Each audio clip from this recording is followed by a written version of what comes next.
Mississippi, and I will never forget the Clarence Blue case.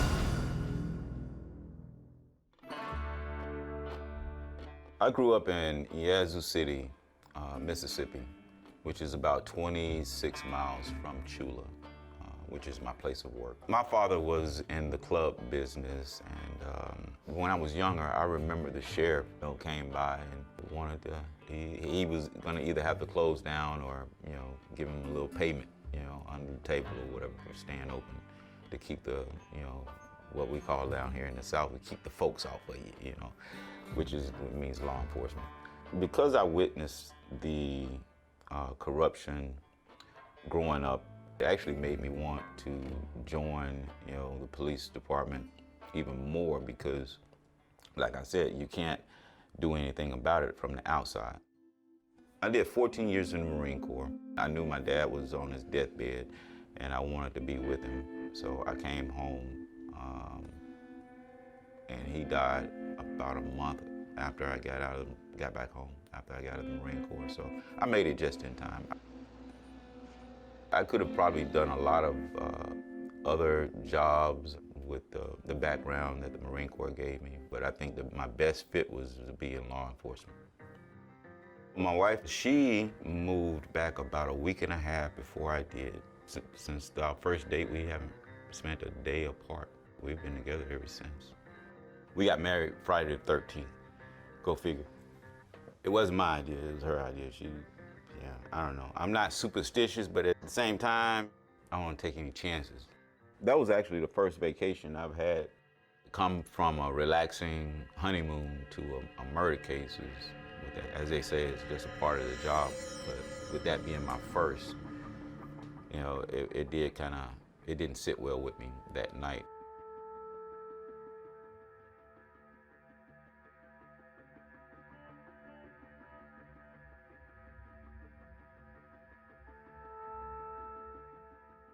We went and visited the crime scene, and Clarence Blue's truck was still there.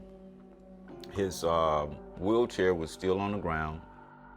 Mestat, when they came and transported Clarence Blue, they make notes. And one of the notes that stood out to me was, it says blunt, like as in blunt force trauma.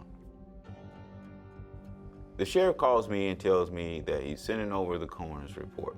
And it says something to the effect of like he had heart failure or something. The reason why he went to the hospital is not for a heart attack. That's not why he went to the hospital. The reason why he went to the hospital is because he took a severe beating. I made a promise to Miss Blue, his mother, that I would find out who killed her son. And at the time, I didn't have a lead or anything. Nobody really knew what happened. And I think that's one of the questions why, around here that everybody is wondering, like, why are you fighting so hard for this man? You don't even know him. Because I'm a police officer, how about that? Maybe I love doing my damn job. Maybe I like to see justice served. Maybe I don't want killers walking around on the doggone street.